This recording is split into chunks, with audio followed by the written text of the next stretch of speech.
Hello and welcome. I'm Rosemary Pena, president of the Black German Heritage and Research Association, and adjunct professor of German Studies at UBC Vancouver. Our conversation today is the third in our spring event series themed Art and Resistance. This series is produced in collaboration with Davidson College. This morning, Dr. Emily Fraser-Rath, Elizabeth Clark-Hasters, and I are delighted to welcome our special guest from Hamburg, Germany, visual artist Zari Harat. But before we begin, I'll ask Emily if she will kindly share a little about our work together before more formally introducing our special guest. Emily? Thank you, Rosemary. My name is Emily Fraser-Rath, and I'm the executive director of the BGHRA. Thank you all very much for being here for our second public lecture of the academic year. I am also visiting assistant professor of German Studies at Davidson College, where I co-teach our course entitled Black German Art and Resistance with Rosemary. Next Thursday, we look forward to continuing our conversation with Zari, who will visit our virtual classroom and meet our wonderful students. For both today's public talk and next Thursday's class visit, I would like to thank my colleagues in German Studies here at Davidson. Thank you to Drs. Burkhart Henke, Maggie McCarthy, and Scott Denham for your continued support and encouragement. And thank you to Amber McIntyre, our administrative assistant, for making these visits this semester possible. It is now my pleasure to introduce you to our discussant and moderator for today's conversation with Zari Harat. I'm excited to introduce Elizabeth Clark-Hasters as our moderator today. Elizabeth is a member of the BGHRA Executive Board, where she serves as our Germany-based consultant for art and culture. You'll be seeing a lot more of her this year as she takes on the role of discussant and moderator for several of our public conversations. Our guest today is Zari Harat, as Rosemary mentioned, a Hamburg-based visual artist who has studied art, spirituality, and teaching. She embodies a cultural merge, having been born in the US to a South Asian family, and now having lived in Germany most of her life. After her arrival in Berlin in 1981, Zari became an active member in the women's movement. She was a student of Audre Lorde's and a single mother who wanted to give her daughter a world of freedom, which she believed was easier to accomplish as an artist in Germany. Zari has lived a life that resonates with Audre Lorde's discussion of her own hyphenated identity. Zari is a traveler, a teacher, a friend, an artist, a healer, and a bridge person who embraces life beyond Europe, Africa, Asia, South America, and the US. She cares about her friends, and many of her pieces tell stories and speak to dialogue, tolerance, the pandemic lockdown, accidents, healing accidents, and brutal encounters, and looking for forgiveness to make the earth hers to share with her fellow sentient beings. Her work is available to purchase, and you can find it on Facebook, Instagram, and other social media outlets, such as her website, which is Zari Harat, ZariHarat.com, that her daughter Moira maintains and assists her with. At the BGHRA, we're also excited to announce our collaboration with Zari, both this fall and for our conference in the spring. So without further ado, I'll turn things over to Elizabeth and to Zari. Thank you, Emily. And I think we can begin, first of all, by saying welcome, Zari. Very nice to have you here. And we heard a little bit about your journeys, being born in the United States and then moving to Berlin, and now you live in Hamburg. What made you decide to live in Hamburg? It's an interesting question. My name is Zari Harat, and a friend of mine who helped me with my daughter had a very difficult situation. And I think friends are very important for me, and I wanted to be there for this friend. And so I took a little break from Berlin where I had lived, and this break has been a 13-year break. But Hamburg is a very different city with a different vibrancy than Berlin. And currently, for me, I need to find a new studio because my present studio is being taken over by an office. So if anybody out there knows of a studio in Hamburg, in Bamberg, or Altona, or something that's doable, even a shared studio with other artists, I'd be so, so happy. But I need the space to move. And you will see this when you see my work, why I need space to create. Okay, also I'll put the news out there that you're looking for a studio. I'm looking for An I'm looking- affordable studio. an affordable studio. Mhm. Yeah. That almost goes without saying. I'm really curious to see your work because I think when I see, or when we see what it is that you do, it's much, much more effective than explaining or trying to explain who you are. And I think when we see what you do and see your work, it'll be easier to know which questions we want to ask you. Speaking of questions, dear audience, if you have questions for Zari, could you please put them into the question and answer box, and we will get to them later. We may not get to all of questions, but we will definitely get to them later. Okay, thank you. So, Zari, do you want to begin by showing us things? Definitely. Before I start showing, I want to give you a little bit of an introduction. I asked a friend of mine to help me to think about my work differently because I'm so close to it. We needed to think, or I needed to think about what ideas or what genre or pieces of or thoughts that I wanted to show you. And so I broke them down into faces, sensuality, unrevealed, velvet, a new folder 2, and Zari. And the reason why is because all of these pieces that you're going to see, I work with a lot of wet medium. The oil pieces I did earlier when I had another studio in Berlin. Where I have a studio now, it's just not possible to work in oil, but it's fine. I work with all sorts of medium.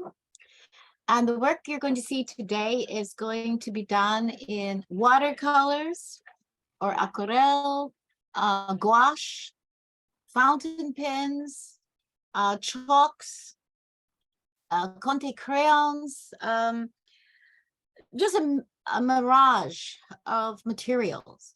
And I try to, and I'm only saying this because I know that one of the questions are going to be, what materials do you use? So I want to start with faces. And I have some faces which have to do with me. It's an introduction, but I like to also sketch faces. I love people's faces. Every face has magic in it. Every face is so special. And I can sit anywhere. I had an art grant in Paris this summer, and then I went back to teach in Paris for 2 days just so I could just be back there again and to create. And I love faces. Berlin, of course, has quite interesting faces. So does Hamburg, so does Chicago, where I was born, or Bombay and Cochin, where I grew up. So until I was 11. So I think that I'm really your bridge person. I'm the person who opens doors for people to hear each other and speak to each other in my artwork. I'm not boasting. I'm just trying to say, I think this is part of my real identity, my true identity. So I'm going to open up faces right now, and I'm going to share the screen. I'm going to close some of these windows down because this is very busy. And I'm going to show you some of the things that I have done that have to do with this topic.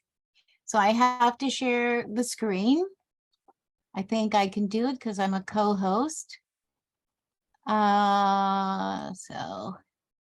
here we go.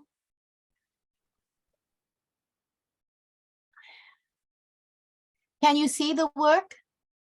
Yes. Okay.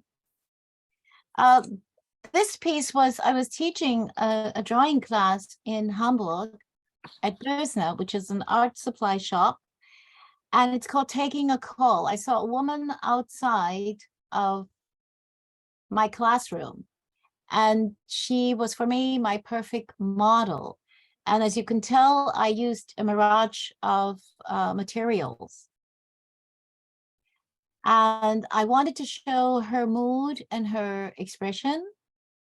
I wanted to show that she was between a lot of different cultures, but I also wanted to show that she was a part of Hamburg. And so I played with colors, I played with the rhythms and the gestures you get from walking around Hamburg. You know, Hamburg is close to the water. It's very damp compared to Berlin or Chicago. Well, Chicago's windy damp. Okay, but it's a different damp. And so I wanted to show this piece with this individual. And so this was my homage to her. And this is what I did. My work has a lot to do with the feeling of velvet and sensuality. And so by mixing the media, I show that there is the discussion between the strength of being a woman as well as the softness of being a woman. So my work is unabashedly feminine, but strongly feminine. So some people have called it masculine. I guess that was their compliment. I love them too.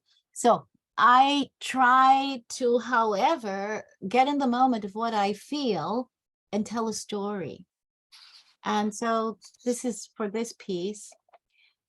This piece is called Taking Off Bandages. A lot of times we find ourselves afraid to take off those bandages, to take off the fears. Can everybody see the work? Should I make it bigger? Yes, but you might want to make it the full screen if you can. Yeah. Oh, okay. I try Click to the little do green dot over in the corner in the top. green dot on the top. There's question and answer here. No, on we can see on your page, not on the Zoom. You see?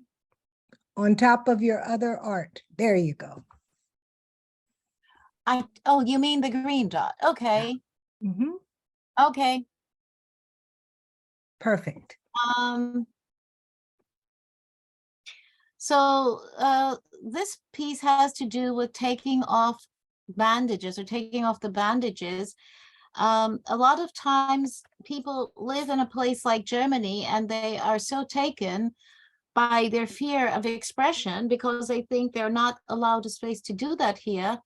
And I feel we all have that space. And so we just have to take off the fear, and fear can be covered in festered bandages. When we take it off, we begin to assert who we are. And that, I think, is powerful. The next piece, I guess I have to, was a piece of a woman in Kerala. She was a fisherwoman. And it's an older piece, but it's one of my Faces series.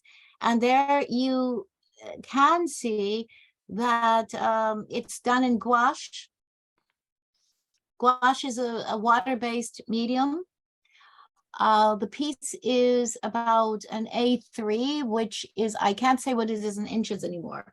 I would have to tell you that later, but in centimeters, it's like 42 by 29.97 centimeters. And it's a piece about a woman just affirming her being. this piece is from this year. It's called The Mood is Respect, Gratitude. And if you can spend some time thinking about it, it also has to do with the unfinished and the finished in dialogue with each other. So I've used as medium watercolor, gouache, India ink, pen and ink, a lot of different mediums to create a mood of two women who are in a discussion with each other, and the varied, other individuals or energy that they are dealing with.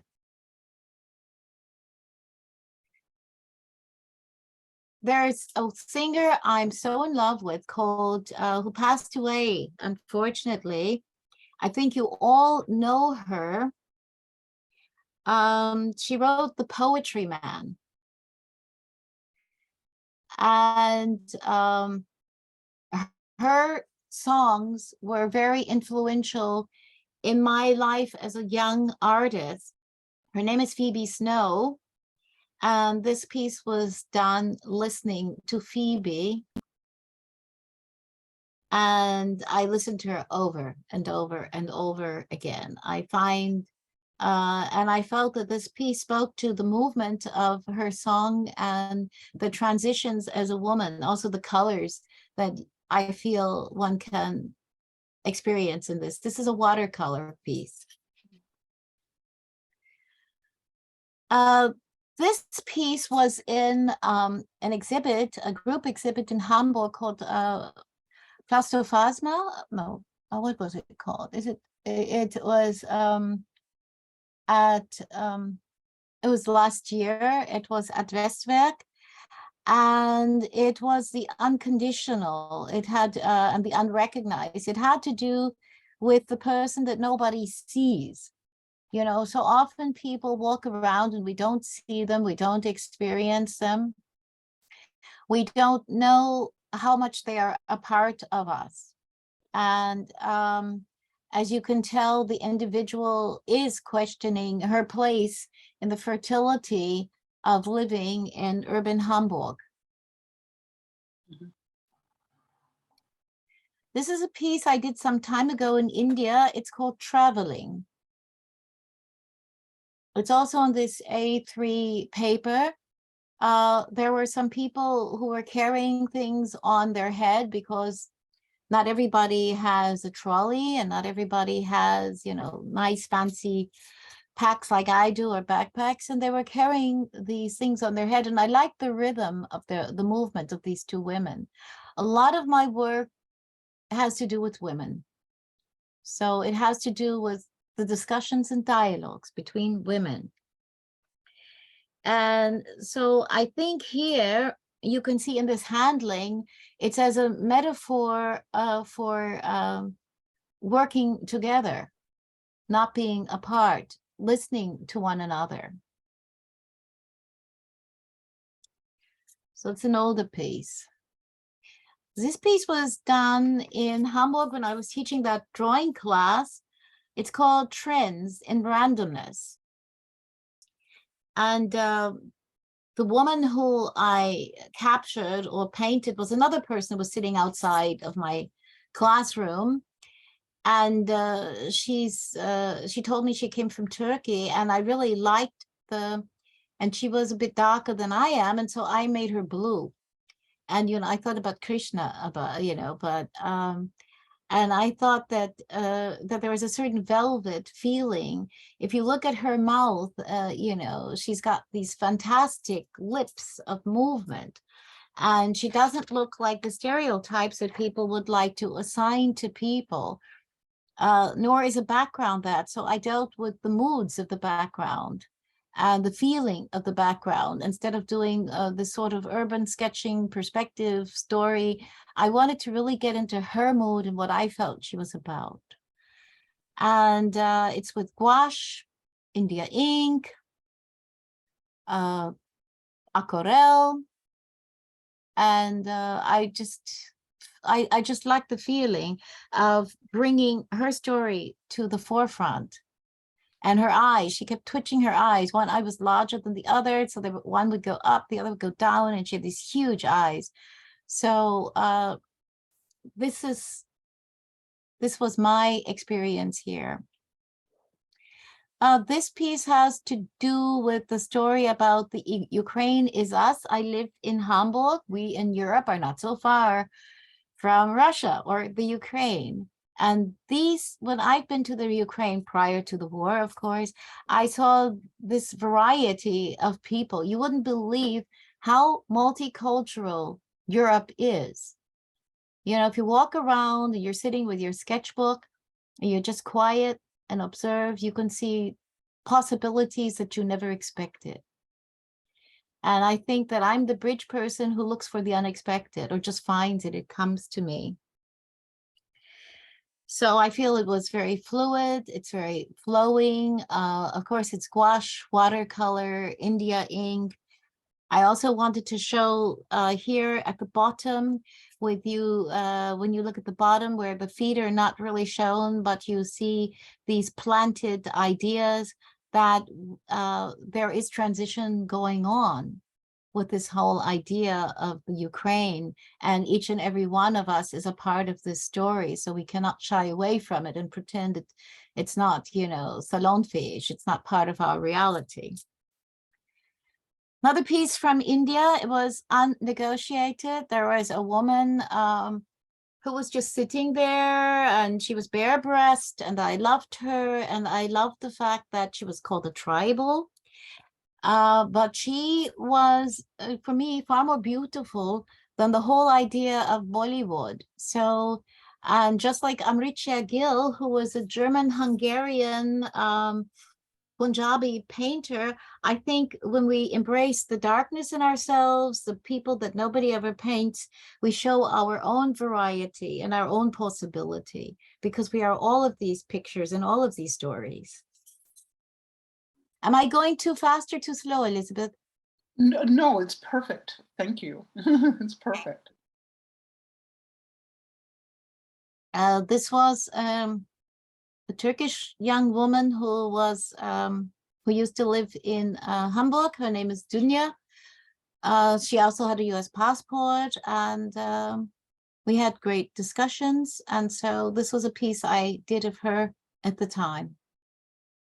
And this is from Berlin, and this is also a mixture with chalks and also with gouache, watercolor, and other possibilities. This piece is called Unraveling. It was done in about the 14th of September. It was done in Paris. I experienced two people in a discussion, and I wanted to talk about their discussion. And I just sat there sketching while they were talking. So I use a lot of color to tell moods, to tell an experience that's going on. And the two people were speaking in French about a relationship that was going wrong and what they wanted to do. And somehow all of that came into this work. And yes, I was eavesdropping, sorry. I was sitting next to them. This piece is called We. And it was done in Paris, and I wanted to show some of the diversity of Saint-Denis, which is a community of people of diverse backgrounds, as you probably see here.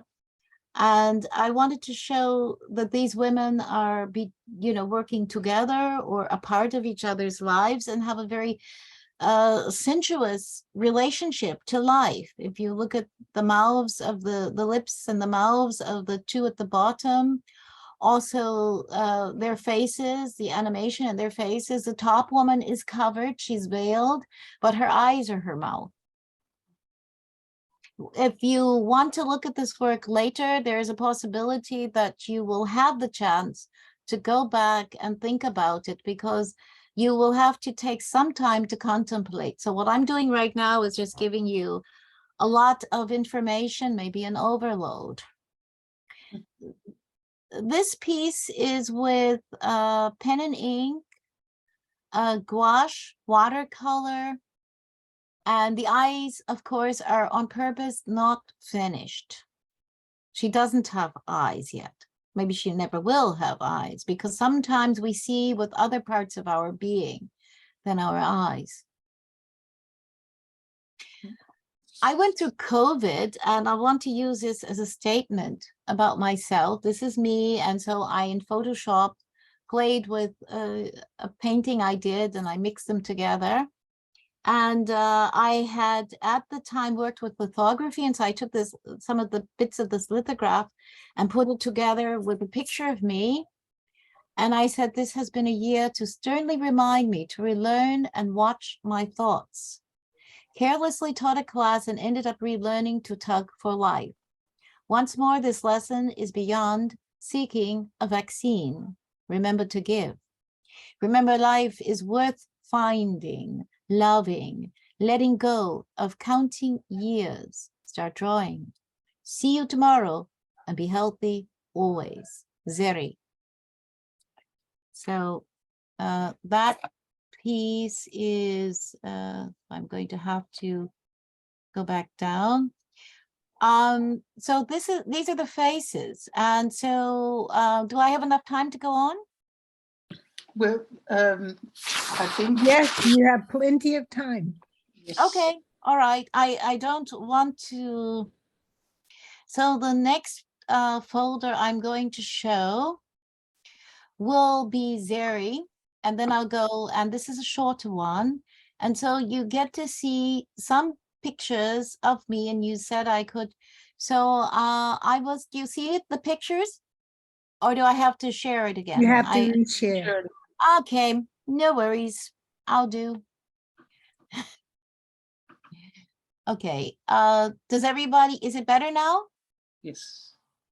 This is me when I was younger, and I was doing some exploration with the idea of what a Devadasi is. A Devadasi is a woman who is a temple prostitute or a temple worshiper, or somebody who brings people to their own possibilities, but on her own terms. And so this was one of the topics I used when I used to do performance art. And this is a picture that was done by somebody for me participating in an exhibit in Berlin, and I liked it. There's another piece I turned it into a digital piece of me talking to a woman in Jaipur about her possibilities. This is me taking the Devadasi idea a little bit further, where I did some digital work. These are 50 by 70 and 70 by 100 centimeters. I'm sorry, I can't tell you right now. I think it's about 3 feet. They're big. They're digital collages. So I used pen and ink. I used watercolor. I used acrylic, because if you use Photoshop, you can put a lot of things together that you usually couldn't. I used lithography and silkscreen, and then I, took away from it. So you can see these possibilities. This was somebody knitting. I'm an avid knitter. I don't know what you all know about knitting, but I think knitting is really good when you paint, because you can just sit there and let your paintings dry, and you can think about them. You can contemplate without jumping on them and creating other things. So this piece has to do with knitting and the idea of being green, about being alive. This is me in Reichenbergstrasse in Berlin. And I took 2 photographs, and I decided to work with a silkscreen, and then I further took them into Photoshop. So these were once again bigger pieces. They are bigger pieces, about 50 by 70 and 70 by 100, because I wanted to see what happens when they are enlarged. And this is once again what I read to you before, And I felt that having the Zari part, that I give you an idea of who I am, because if you don't know who I am, you don't know who you're dealing with. And so often people go to exhibits and they don't have a relationship with the artist. They have more a relationship with something that somebody else says, and the artist is too timid, like me, to usually say anything. When I have exhibits, I usually just want people to look at the work, make their decisions. If they want to buy it, they can talk to me, but I don't go into saying, please buy my artwork. But I've learned that that's important now, because I think that it can give people a lot to work with if I am open to also nudging them into the chance to be with me. So I'm going to go back to going to the green screen. I hope this is large enough. This is about an A3, which is 42 by 29.97 centimeters. A lot of this, this piece was done during, well, it was a preparation for me going to Paris to paint. I forgot I got this grant because I had applied for many grants and not gotten anyone on any of them.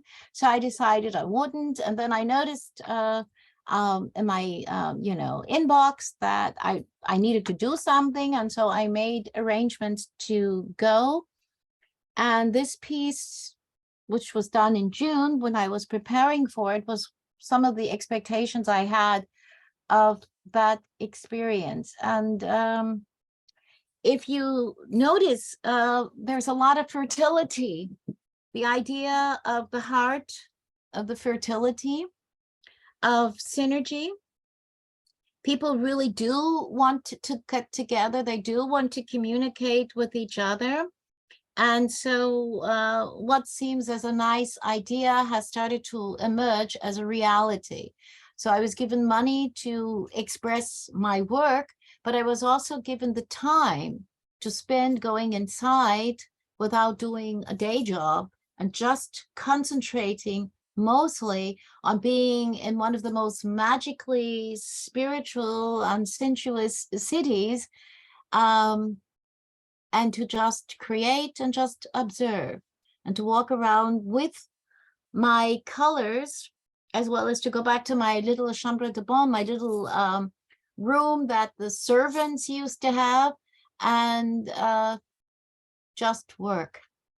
So I really enjoyed that. And every art grant I've ever had has been a wonderful experience, but they're hit and miss. I don't know how to get them all the time. This piece is called Shaking Up Music. And sometimes we hear the most fantastic music and we don't know how to make it a part of ourselves. And so the music can be in the toes, it can be in the wallpaper, it can be in, the knees. It's all about the mood. It's all about the fluidity and the velvet quality. And so that's what this piece is. It's once again an A3. It's 42 by 29.97 centimeters. It's watercolor and pen and ink. So, and if you notice here, there's the baby toe that is itching because there's so much rhythm. There's so much pulsating.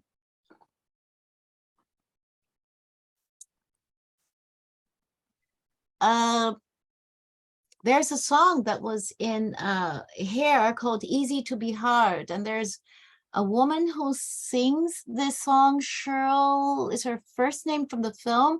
And I think Melba Moore sang the version in the musical on Broadway.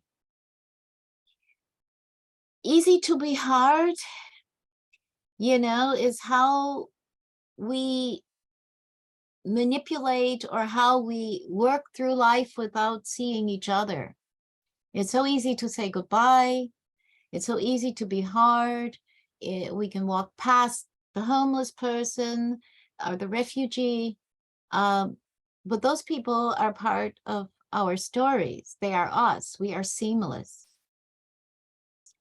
And I think if I were going to put my work, how I would describe it, I might say that it's sensually spiritual, but I remember a professor at the School of the Art Institute telling me that it was nudging towards cubism and expressionism. I don't really, I don't like those types of, I really have problems with boxes, but I'm just telling you what people have said. You can come up with your own assessments or your own ideas. And you can tell the fingers, you know, and cloth. I love saris. I love linen, cotton, and silk and wool. As I told you, I'm an avid knitter. And so I take materials and sometimes I just drape them on a chair or on a stand, and they give me inspiration for the work that I'm doing. And if you listen to music and you do this together and you let yourself go, or I let myself go, these are some of the things that can come to me. This piece is called Sharon. It was more recently done. It was done in a place in Paris that is, if you know Hamburg, a bit like Wandsbek. If you know Berlin, a little bit like Neukölln. It's for the rough and ready neighborhoods, but the neighborhoods that get you to see the underbelly, the colors that you never expect to see. And the colors are glaring and they are loud and they are aggressive and they are sensuous and they're in your face and they are a bit of each and every one of us.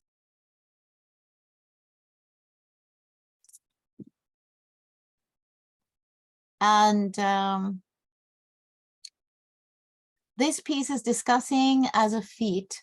Sometimes we don't hear each other, so sometimes it's difficult to deliberate with one another. And it also has this velvet feeling. It also has the sensuality of flow and mood.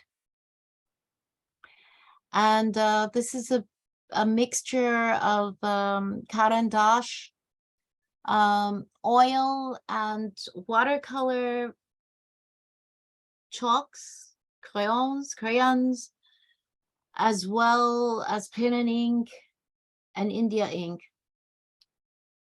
So there's a lot of layering.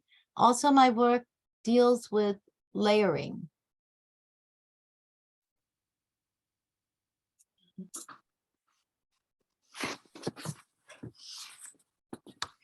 Sometimes we forget what we did and we say, oh, I forgot, as an excuse. This is called forgotten is rotten.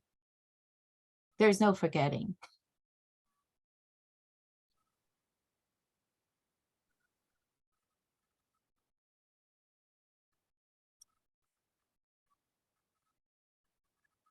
And this one is giving birth to yourself. I think that the more creative we are, the more we become aware of the fact that each moment we give birth to ourselves. And so I used white ink, encre de chien, you know, blanc, this white ink on top of this sort of fuchsia or magenta. And this is a mixture of India ink at times, different types of darker to bluish tones, and then fountain pen ink. I love working with fountain pens. If you're throwing away your fountain pens, please send them to me because I use them for my art. I don't care what they look like. I can repurpose everything.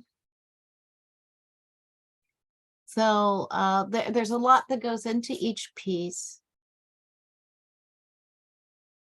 And this is once again an A3. So is this piece gentle with myself? So I've taken Conte crayons, I've taken chalks, pastels, India ink, fountain pens and ink, a wide variety of medium to give you the feeling that in this velvety, there is fluidity. And it shows how you can shift the story non-violently.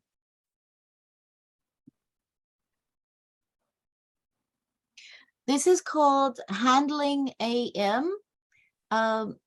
You know, people are talking so much about fear. We have a war that everybody is afraid of in the Ukraine, and it's been bothering us for some time, but this brooding has been around for some time. And AM is like, some people call it evil or animal magnetism, but dealing with it, you know, instead of being afraid, you can go and say, you have no power over me.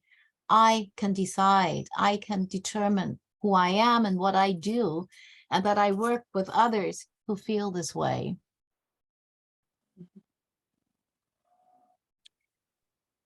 This one is about having called you my teacher. And it has to do with the relationship between the teacher and the student, the mentor and the mentee. And of course, there you must always prick through the preconditioned ideas to find out who you are. But I can let you know that we are both. If you teach, you always learn. You're always a student. And if you're the student, you always teach. And I think this piece goes with it. It's called Healing Thoughts. So it just has to do with handling thoughts where energy is blocked and letting go and letting be.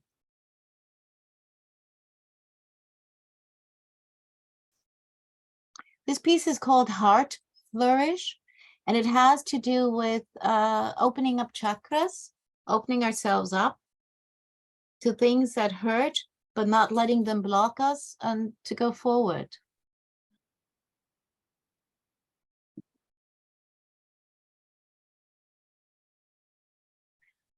This is a very playful piece. It's called Waiting at Puppenhusenstraße. And I was waiting for to teach a class. And so I just started to feel what was going on. And I started to think about the apples and the pumpkins and the cherries. It's this part of the world that you can get these. So I got playful and took out my colors. And while I was waiting, I started this and continued it. So I do a lot of work when I'm traveling around, and I do a lot of work at my studio or at home. And when I started this piece, I took it to a certain level and then I could continue it later. And that's a sort of studio I will need, a place where I can reflect and work and give and regenerate.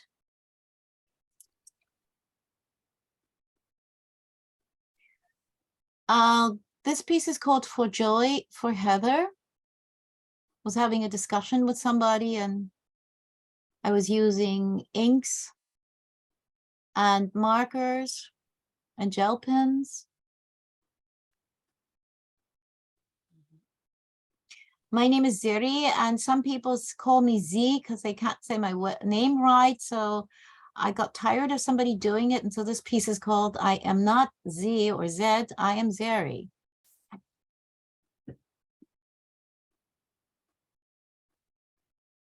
And it was a discussion I had with a friend, and so it wasn't a doodle, but the drawing had to deal with the discussion we had. So it's imperfect love is not love. Love is perfect. And I think that the titles are often very much a part of my work.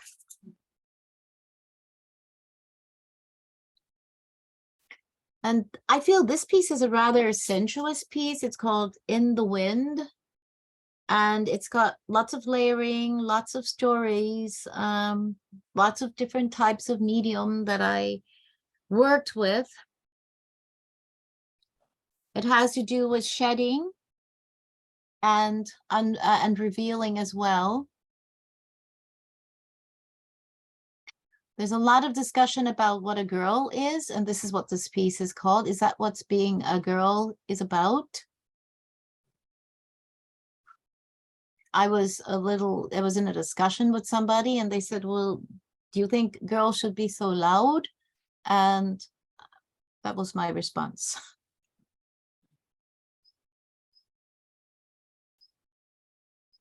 I really like this piece because it deals with darkness. It's not just everything is wonderful. And I mean darkness as the parts of us that are deep that we have to bring to the surface. And it's called It Never Happened, Unseeing. And so it was an encounter with a part of ourselves that we cloak and don't want anyone to see, and the part of us that wants to be seen, and they have to go together. You cannot separate it.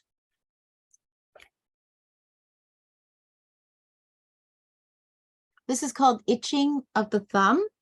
And I really like itching of the thumb because there isn't a thumb here, but it's the feeling of the thumb that is in here. It's a movement of the thumb.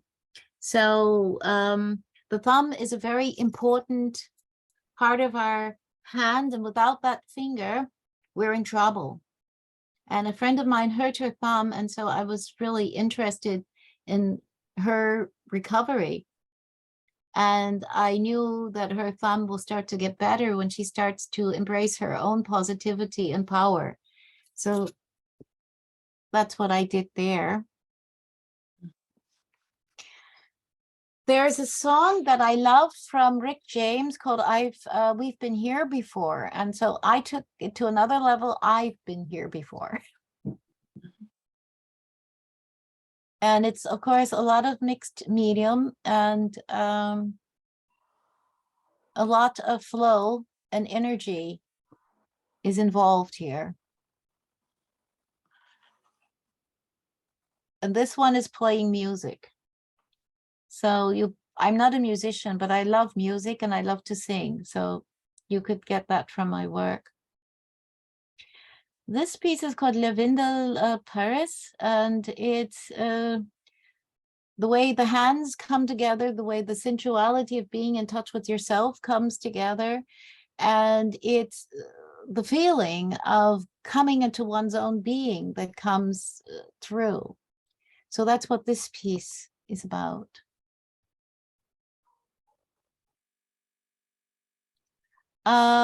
This one is about the lion jab, and this was my feeling when I had gone through COVID, which is why you saw that thing I wrote about earlier. But this was my piece about how I felt getting this jab, this injection, and it feels like an invasion. When I experienced COVID, it was another story, but this injection was an invasion, like somebody was pushing themselves on me.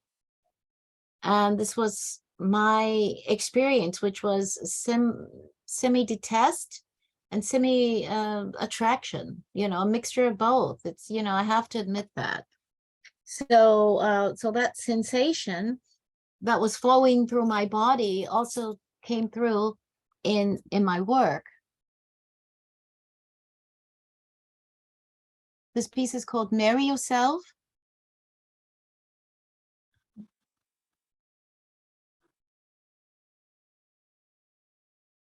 And here you can see that when you reach into who you are, you find out more things than you imagined.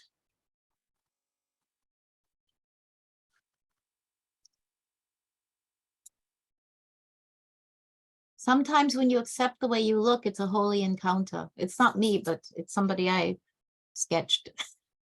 Mm-hmm. But this is me. So this is me dancing. So you can see that when we reclaim ourselves, we see things we never expected to embrace.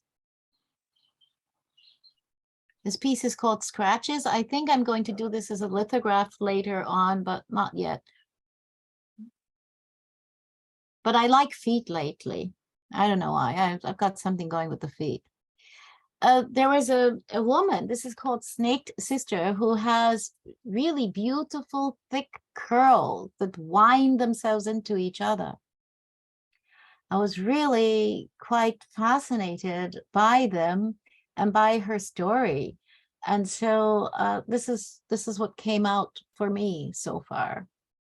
because there is a certain power of this thick, very, very, very, very, very curly hair winding together, and how it embraces itself. So this is not being appropriating other people's curls. If I have my own curls, not as many, but this is just seeing the beauty in each one. And this is called the last enemy.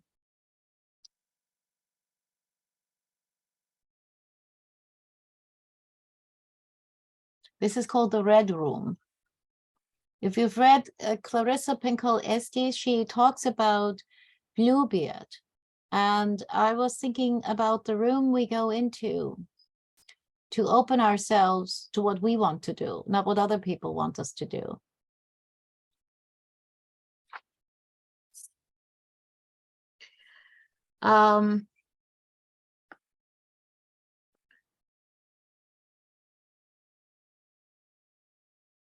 This is the silent place. This is like healing. It's like being sacred. It's being alone. If we accept who we are, we don't need to be afraid of anything because we are ourselves. We can actually embrace ourselves and be powerful, even when it doesn't seem possible. This is called Time Travel Emerald Mother, and it's about the whole idea of mothering, the whole idea of what we accept as mothering. And it questions what a mother does, what a mother is. A mother is not only the person who is your physical mother, it could be the friends around you that love you. It could be your mentors, the teachers that really helped you to get forward, to go forward. It could also just be you yourself. And when we let go of what other people think about us, then perhaps you walk around with your sketchbook and you think, you see things with different eyes. You embrace yourself with a different experience. This piece is called Turning Around. It's a woman from, you only see the back, but you see her hands, they are twitching.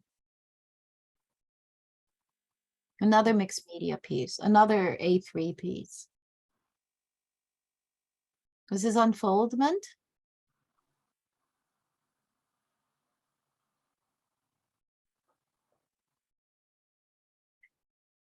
So it has a little bit to do with movement and cloth, but more. Wie ruhe ich mich aus is how can I relax? How can I take care of myself?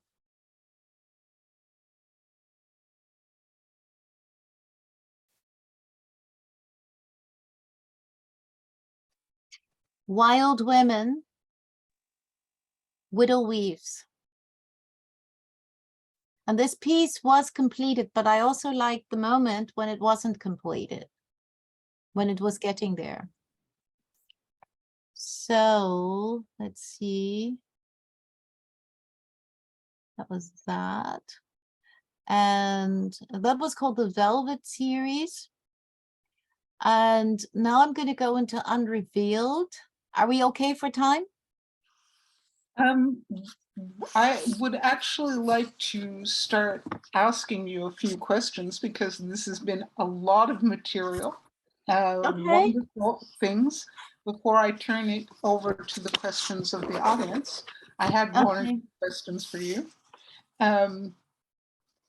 There's something you said when you were showing the piece called Taking Off the Bandages.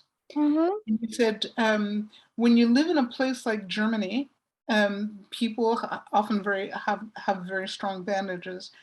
I would like to know more about what you meant when you said a place like Germany. Germany has a lot of beauty and a lot of possibility, but there are many situations where the structures and administrations or administrative offices put you in a situation where you feel bruised. Things Mm. can happen, like, for example, that piece stemmed also from the situation that when I went through COVID, I was home, and at the time after that we had the lockdown, and I couldn't go to my studio every day, and they had a lot of refugees and people who were workers who didn't speak German bringing the mail, and they didn't see my name, and I didn't get my mail, and I was pretty bruised, and I had to strip the bandages so that I could not let this keep me from going forward, because the government said, well, you have to return your money as an artist for what you received. And I said, well, I never got the mail. I got one piece of mail, but not the other. They said, it's not possible. If you got one piece, you must have gotten the other. And so I involved a lawyer who was an administrative lawyer, because that's what you have to do. You can't, that's how the system is. So you get bruised, so you put bandages on, but you have to take those bandages off in order to be yourself again. Mhm. You cannot let, or I cannot let anybody keep me from being myself, and doing what I have to do, because if I were to get involved in their stories, I wouldn't have seen what I still have to give. Mhm. And so, as wonderful as Germany is, sometimes the structures become a little bit deliberately painful, like falling off of a bicycle if you've been bicycling down a steep hill. Mhm. Does that answer your question? Yeah, that gives me some answers. Yes. Okay. Another question I wanted to ask, and this is because of the pieces that you said this was done in Kerala. Kerala, And yeah. yeah, and this one is done in Paris. And I was seeing a lot of differences between the pieces. So I want to ask you, how does where you living affect how you see? What affects me, of course, because if I am in a place where there are lots of bright colors and the scents around me are so different, the food is really tasty and spicy, this affects my artwork, and it comes out in my artwork. Also, I see different people in front of me. I don't see very many people carrying their luggage on their heads in Hamburg. Mm. So, of course, I also don't exactly work on the people carrying their luggage in Hamburg, I'm sorry to say. But it's different places strike me differently. Mhm.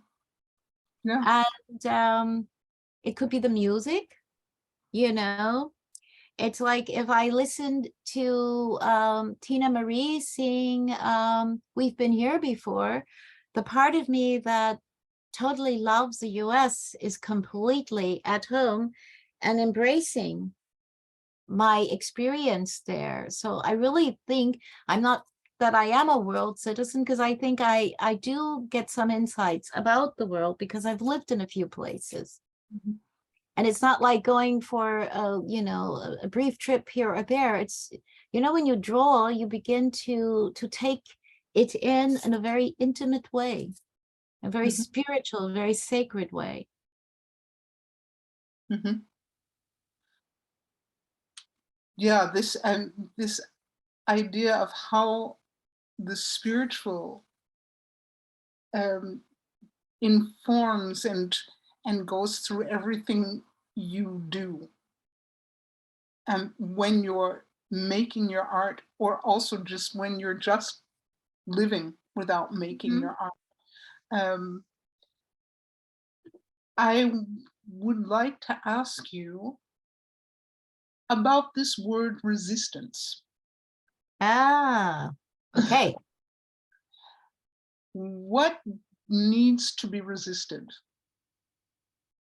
Rigidity, being put in boxes, not seeing the beauty in the people around you, and only looking at the outside world telling you what is beautiful, what is acceptable, what is intelligent.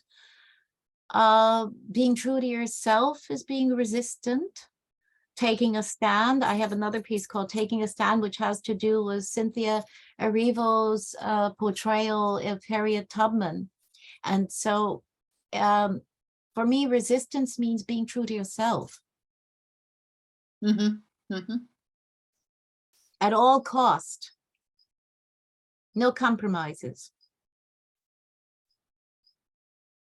Yeah. And do you feel that your art is who you are and therefore also an act of resistance? I do feel my art is me, and it's always emerging, and it is an act of resistance because I deal with very feminine forms, feminine qualities, but there's also what one friend of mine from Lebanon calls a masculine quality. I think it's just strong femininity, but people can say what they want to. But I think that my artwork definitely is about resistance because I don't let people tell me this is beautiful and this is what you should work with.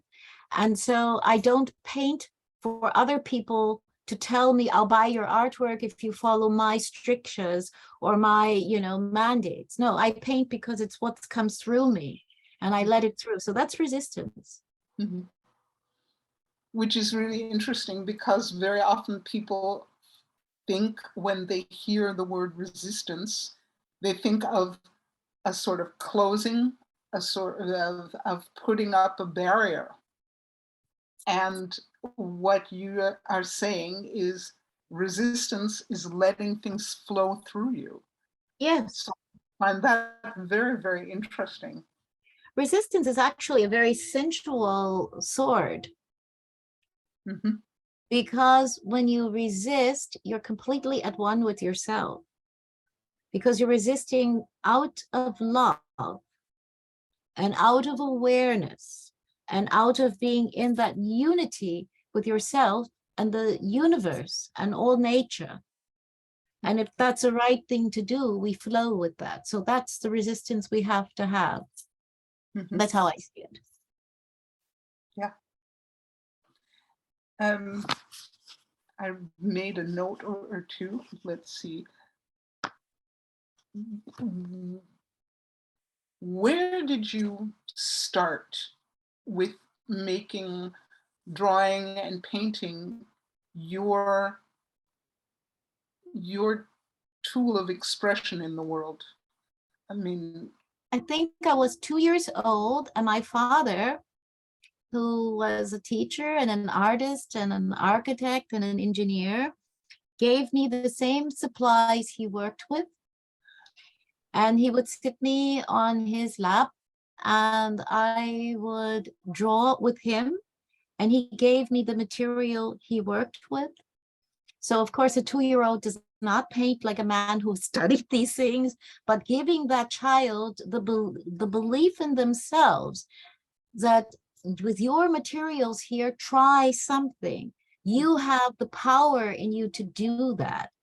And so then I went later on to the School of the Art Institute, to the University of Illinois, Chicago Circle, I went to the School of Art Institute in San Francisco. I went to Simdata in Hamburg, the UDK, the Hochschule der Künste in Berlin, the Sir J.J. School of Art in Bombay. Those are unimportant as that first thing I told you about my father sitting with me and giving me my sketchbook. I have a sketchbook here that he gave me when he came to visit me in Berlin, and I rediscovered it and I've been adding to it. And I've been looking at my older work and putting it together. And I see the thread to it, what I wouldn't have seen before. Mm-hmm. So if somebody nurtures you with telling you that your eyes, your Bildsprache, your language of imagery is important, it becomes sacred. It becomes a part of your own spiritual well-being. Mm-hmm. Yes.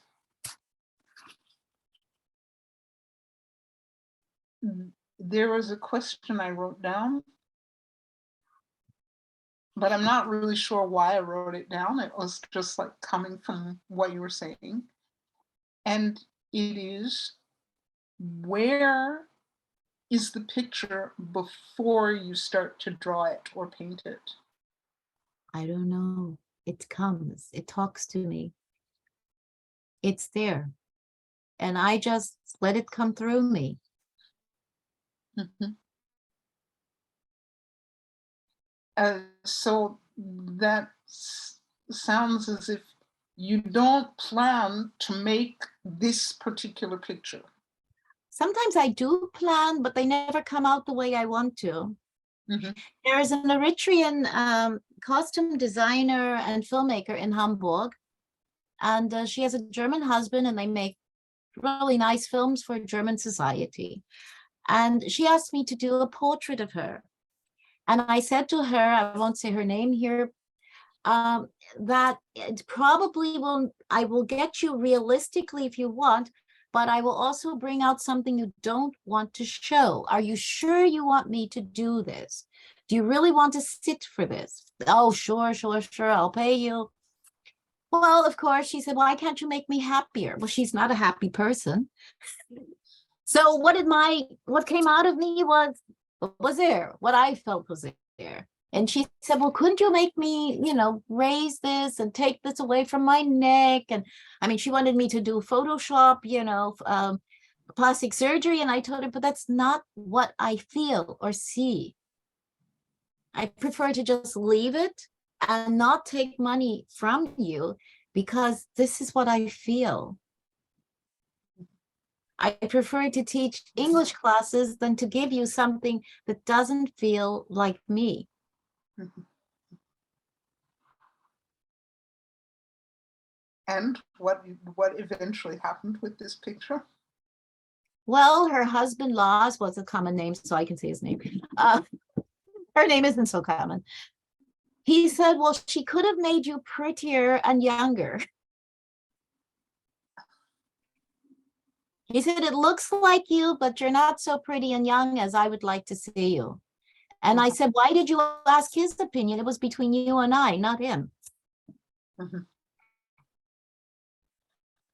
Interesting. That's very interesting to ask you to make a portrait and then say, I would like my portrait to be other than I am. Mm-hmm. And I think if you ask an artist to do something like that, it's something so intimate between people.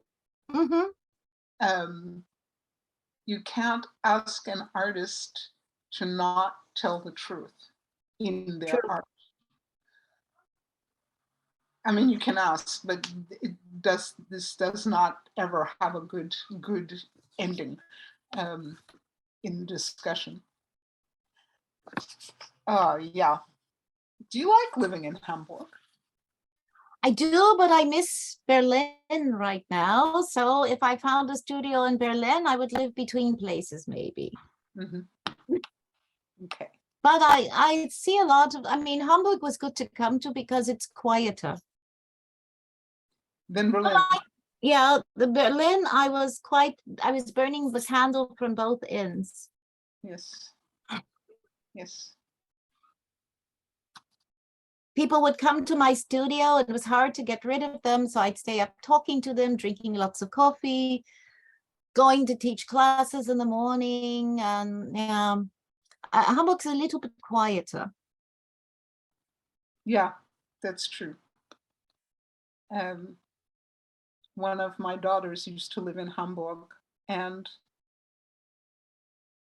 she also said she likes it because it's a bit quieter. So I have some questions from the audience. Okay. Like the first question is from Jordan, Mm-hmm. and Jordan asks, of all your pieces, what's your favorite? Each piece is a favorite. It's like you ask a mother who just gave birth to a baby, which baby is your favorite? the baby you just gave birth to is your favorite.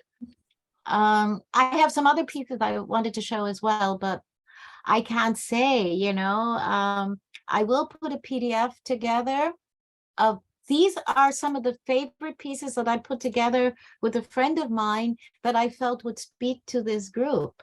So these are also favorites for this situation, but I have a lot of work. I paint and paint and draw all the time. Mhm. Then I have another question from Phyllis. She asks, well, she says, my nonprofit embraces art, especially diaspora art. Do your works travel to the US? They can travel everywhere on this universe. Okay. So, She could get in touch with me. I'm sure you could give her my details. yeah, we'll find a way to make that connection. Okay. Yes, we anticipate that following this event, and then Zari will also be coming to our classroom, and as part of our conference, we plan to create a digital exhibit of her work on our website, and we'll be sure to make her email address and website available to anyone who asks. It's zariharat.com is her website, but again, anyone with serious interest or who has any idea of where she might find a new studio, please get in touch with us. As well as places to show my work, online and offline. Yes. So we're coming to a close. Is there anything you'd like to leave us with, Zari, before I close for this session? Oh, it's been really wonderful to be here today and to show you a bit of work. I had much more, but that's okay. It's been a pleasure. Thank you, Elizabeth, for being my moderator, for guiding me through. Thank you, Rosemary, for also being here, and Emily, who disappeared, but also introduced me. I feel it's very humbling to be able to talk about my work in this group. And I hope that more of this happens and more artists are also involved in a dialogue with each other. And no worries, when you come to visit our classroom, we'll expect you can show different art, which we will also have recorded for our archive. And again, we'll make everything possible visible to encourage others to view. Okay, that's So, great. Thank you, Zari, for sharing yourself and your artwork with us. You leave Okay. us all inspired. And as Thank always, you. we at the BGHRA are grateful for Dr. Emily Fraser-Rath at Davidson College for making these wonderful conversations possible, and for Elizabeth Clark Hasters for her insightful wisdom in leading us into the conversation. Today's recording will soon join our video collection on our YouTube channel at Black Germans. Please subscribe and turn on the notifications so that you'll be alerted as new conversations are added. Visit our website at bghra.org and follow us on Facebook, Twitter, Instagram, and Eventbrite for details about upcoming events and our February 2023 annual conference. A side note, we chose Zari's art to feature for our conference marketing and memorabilia. We wanted to celebrate her work, and we are grateful to have the opportunity to do so.